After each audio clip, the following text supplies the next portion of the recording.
ว้าว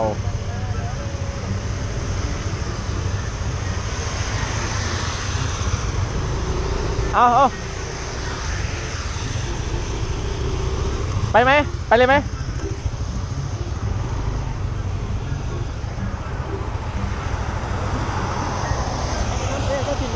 เอาผมอยากถ่ายคลิปเอาผมนำก็ได้ผมนำก็ได้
นับ1 2 3 4 5 6 7 8 9 10 11 12 13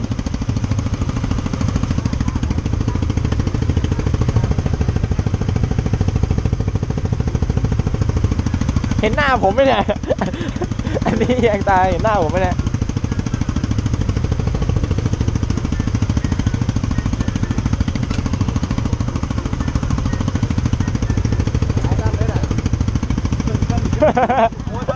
โดนมาแล้วไอ้ตัดเนี่ยโดนมาแล้วเนี่ยหมดเลยเนี่ยตามหลังพ่อ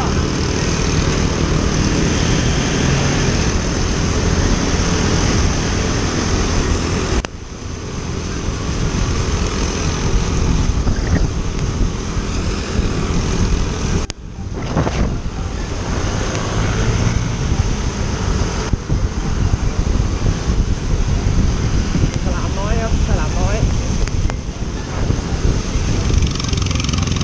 โอ้กระเด็น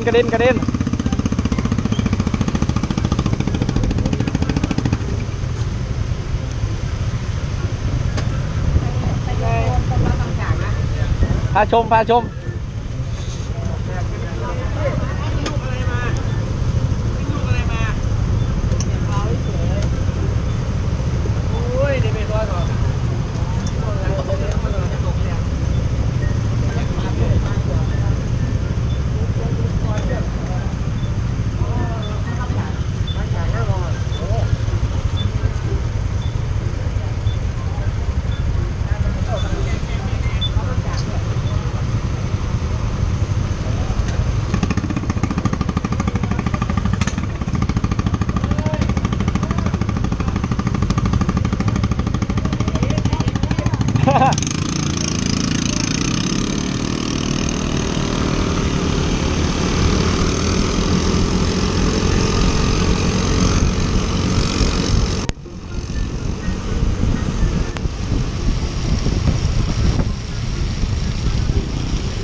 ทำไมมันมีแต่ไฟสีฟ้ากันนะ